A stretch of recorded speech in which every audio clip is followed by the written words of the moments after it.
Good morning বন্ধুরা, welcome back to my channel. তো বেশ কিছুদিন ধরে আমার শরীরটা খুব খারাপ যাচ্ছিল, সেই জন্য আর সবজি বাড়িতে আসাই হচ্ছিল না। আজ অনেক দিন পর সবজি বাড়িতে এসে আমার মনটা বেশ ভালো হয়ে গেল, কারণ সবজি বাড়িতে আসতে দেখি কিছুদিন আগে যেই ছোট্ট ছোট্ট চারা গাছগুলো দেখেছিলাম সেগুলো আজ কত বড় হয়ে গেছে। এই যেমন বরবটি গাছগুলোর কথাই বলি, কিছুদিন আগে এইটুকুনি ছোট্ট ছোট্ট চারাগুলো দেখেছিলাম, আর আজ এসে দেখি গাছগুলো কত বড় হয়ে গেছে, কত ফুল ফুটে রয়েছে, সাথে বরবটিও ধরেছে। এই গাছগুলো কবে কবে যে এতটা বড় হয়ে গেল আমি বুঝতেও পারলাম না। তো বরবটি গাছগুলোর মতো ওদিকে কিন্তু শশা গাছগুলো বেশ বড় হয়ে গেছে, আর এই গাছগুলোতেও ফুল এসেছে। কবে ফল ধরবে সেটা জানি না, তবে ফুল ফুটতে শুরু করে দিয়েছে। ভাবছি শশা গাছগুলোর আজ একটা গতি করব, দেখাই যাক কি হয়। জানো তো অনেকদিন পর এলাম বলে নাকি জানি না, তবে আজ সবজি বাড়িটাকে কেমন যেন নতুন নতুন লাগছে। তো এই যে ছর্দি ভাই এখন এসেছে পুজোর ফুল তুলতে, আর জানো তো ওদিকে একটা কুমড়ো বেশ অনেকটাই বড় হয়ে গেছে, চলো তোমাদেরকে দেখাই।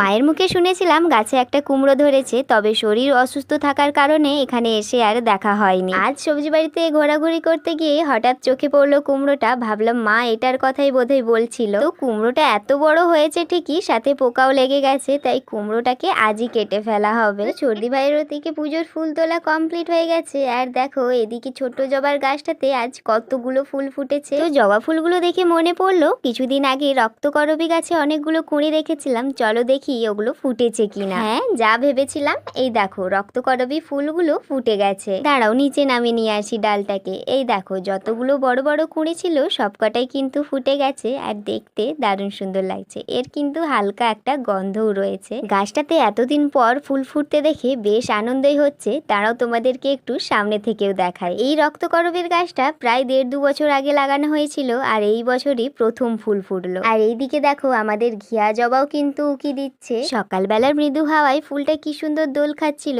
দেখে নিজেকে আর সামলাতে পারলাম না, ক্যাপচার করে নিলাম। জবা ফুলের পাশাপাশি আমাদের একমাত্র রঙ্গন ফুলের গাছটাও কিন্তু ফুলে ভরে উঠেছে। এবার বুঝতে পারলে তো বাগানে এলে কেন মনটা ভালো হয়ে যায়। এত সুন্দর সুন্দর ফুল, শাকসবজি, এগুলো দেখে মন না ভালো হয়ে যাবে কোথায়। সে যাই হোক, গাছে কিন্তু অনেকগুলো বরবটি আর কুঁদরি খাওয়ার মতো হয়ে গেছিল, সেগুলোকে কাল বিকেল বেলা কাকিমা তুলে নিয়ে গেছে। জানো তো পোকা লেগে যাওয়ার কারণে গাছটাতে আগের থেকে অনেকটাই কুঁদরি ধরা কমে গেছে। এদিকে লঙ্কা গাছটাতে অনেকগুলো বড় বড় লঙ্কা ছিল, কিন্তু ঘরে লঙ্কা রয়েছে, তাই আজ আর লঙ্কাগুলোকে তুললাম না। চলো তাহলে এখন বাড়ি যাই। তো সবজি বাড়ি থেকে এসে দাঁত মেজে মুখ টুক ধুয়ে ঘরে আসতেই দেখি মা আমার জন্য হরলিক্স করে রেখেছে। হরলিক্সটা খেয়ে বসেছিলাম, তখনই বোন ডাক দিল। গিয়ে দেখি না বোন এখানে জামরুল গাছের চারাগুলো তৈরি করতে দিয়েছিলাম সেগুলো খুলে দেখছে। জানো তো এগুলোকে প্রায় 20 দিন পর খুলে দেখা হচ্ছে, আর দেখো এগুলোতে কি সুন্দর পাতাও কঁচিয়ে গেছে, কিন্তু এগুলোতে এখনো শেকড় বেড়ায়নি। তবে হ্যাঁ, সব ডালগুলোতে কিন্তু পাতা কঁচায়নি, কয়েকটা ডালে পাতা কঁচিয়েছে, আর বাকিগুলো এরকম নষ্ট হয়ে গেছে। এই গামলাটাতে যতগুলো লাগিয়েছিলাম একটা ডালও হয়নি ঠিকঠাক, সবগুলোই নষ্ট হয়ে গেছে। শুধু এই ডিব্বাটাতে যেগুলো লাগিয়েছিলাম তার মধ্যে 3টে ডালে পাতা কঁচিয়েছে। তো ওগুলোকে আবার ছায়া জায়গাতে রেখে বসে পড়ি খাওয়া দাওয়া করতে।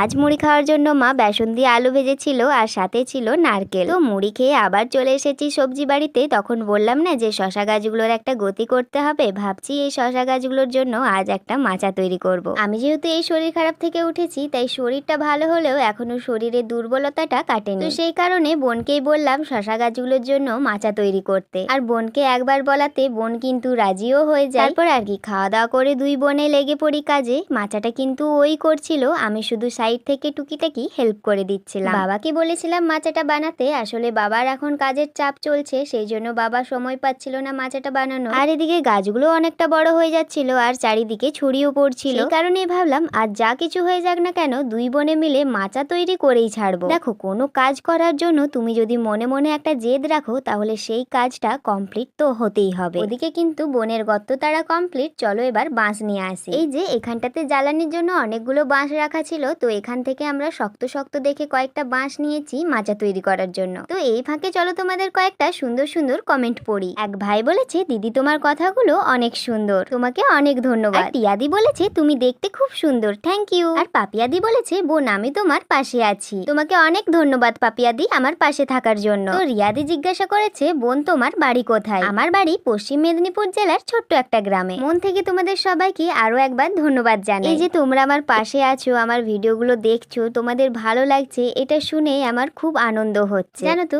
এই যে সুন্দর সুন্দর কমেন্টগুলো যখন তোমরা করো না, এই কমেন্টগুলো পড়লেই নিজেকে আরো মোটিভেট লাগে। আমি চাই তোমরা তোমরা আমার এভাবেই সবসময় পাশে থেকো আর আমায় ভালোবাসা দিও, আশীর্বাদ করো যেন অনেক বড় হতে পারি। দেখেছো, তোমাদের সাথে কথা বলতে বলতে বোন কিন্তু এদিকে মাচার খুঁটিগুলো এক এক করে কাটতে শুরু করে দিয়েছে। চারটা কোণে চারটা গর্ত করা হয়েছিল, তাতে খুঁটিগুলোকে গেড়ে বোন এখন সেগুলোকে সিল করে নিচ্ছে। আর খুঁটিগুলো সিল করায় আমিও ওকে একটু সাহায্য করছিলাম, যাতে দুইজন মিলে কাজটা করলে একটু তাড়াতাড়ি হয়। আসলে এর আগে আমাদের দুই বোনের মধ্যে আমরা কেউই মাচা তৈরির কাজ কখনো করিনি, তাই প্রথমে বুঝতেও পারছিলাম না কিভাবে কি করতে হবে। তাই মা মাঝে মাঝে এসে আমাদেরকে বলে বলে দিচ্ছিল কিভাবে কি করলে মাচাটা ঠিকঠাক তৈরি হবে। তো মা যেভাবে বলছিল আমরা সেভাবেই করছিলাম। আর আজ আমাদের দুই বোনের মাচা তৈরি করার একটা দারুণ এক্সপিরিয়েন্স হলো কিন্তু। তো খুঁটিগুলো সিল করা হয়ে যেতে বাঁশ কম পড়ায় বোন গেছে আরো বাঁশ আনতে, আর আমি ওখানে বসেছিলাম। হঠাৎ করে চোখে পড়লো এই কলা গাছটার দিকে। দেখি গাছটাতে একটা কত বড় কলা কাঁদি নেমেছে। জানো তো, সকালবেলা যখন এসেছিলাম তখন চোখে পড়েনি, এখন হঠাৎ করেই চোখে পড়লো। আর দেখেই তো আমি অবাক। শরীর অসুস্থর জন্য কদিন বাগানে আসা হয়নি, আর তার মধ্যেই দেখো বাগানটার কত পরিবর্তন হয়ে গেছে। আর এদিকে দেখো, ঝড়ে যে কলা গাছগুলোকে ভেঙে দিয়েছিল সেগুলো কিন্তু আবার নতুন করে কচিয়েছে। আর কিছুদিনের মধ্যে হয়তো কলা কাঁদিও নেমে যাবে। গাছগুলোতে যে নতুন পাতা কচিয়েছে দেখে বেশ আনন্দই লাগছে। আর এদিকে দেখো, কুঁদরি মাচার নিচে কত ছোট ছোট পুঁই চারা বেরিয়েছে। আসলে কুঁদরি গাছের পাশাপাশি এই মাচার মধ্যে একটা পুঁই গাছও ছিল, সেটারই হয়তো বীজ পড়ে এতগুলো চারা বেরিয়েছে। এই যে খুঁটিগুলো সব গাড়া হয়ে গেছে, বোন কিন্তু এখনো আসেনি। আর আমি এদিকে ক্লান্ত হয়ে পড়েছি বাগান ঘুরতে ঘুরতে, তাই একটু বসে পড়েছি। তো ওই যে বোন চলে এসেছে। আর জানো তো, আজকে এই মাচাটা তৈরি করতে করতে আমাদের দুইজনের অনেক বেলা হয়ে গেছে, তবুও পুরোটা কমপ্লিট করতে পারিনি, রেখে দিয়েছিলাম বিকেলে করার জন্য। তো মাচার ওপরের সাইডে যে বাঁশগুলো, ওগুলোকে বেঁধে দিয়ে আমরা চলে এসেছিলাম বাড়িতে, কারণ এত বেশি রোদের তেজ লাগছিল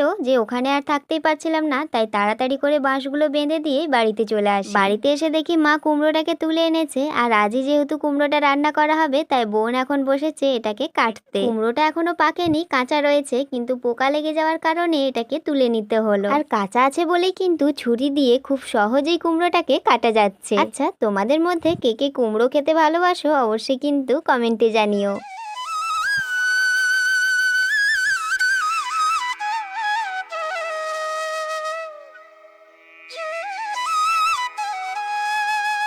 কুমড়োটা কাঁচা ছিল বলে কাটতেই দেখো সাইড দিয়ে কিরকম রস বেরিয়ে এসেছে। তো কুমড়োটা কাটার পর কুমড়ো থেকে কুমড়োর ফালিটাকে আলাদা করতেই দেখো ভেতরটা কত সুন্দর লাগছে দেখতে। প্রথম ফালিটা আলাদা করতে তো বোঝাই যাচ্ছিল না এতে পোকা লেগেছে বলে। তারপর দ্বিতীয় ফালিটা আলাদা করতেই বোঝা গেল পোকাটা কোন জায়গায় লেগেছে। তো কুমড়োটাকে সবকিছু দিয়ে রান্না করা হয়েছিল, বেশ ভালোই লাগছিল খেতে। তো খাওয়া দাওয়া করে একটু বিশ্রাম নিয়ে নিয়েছিলাম। তারপর বিকেলবেলা আবার শুরু হলো মাচা তৈরির কাজ। বিকেলবেলা আমি আর হাত লাগাইনি, মা আর বোন মিলেই মাচাটাকে কমপ্লিট করেছে। তো ফাইনালি সকাল থেকে বিকেল পর্যন্ত পরিশ্রম করার পর মাচা তৈরির কাজ কমপ্লিট। চলো তাহলে আজকে ভিডিওটা এখানেই শেষ করছি। ভিডিওটা তোমাদের কেমন লাগলো অবশ্যই কমেন্টে জানিও, আর ভালো লাগলে অবশ্যই একটা লাইক করে দিও। আজকের মতো টাটা।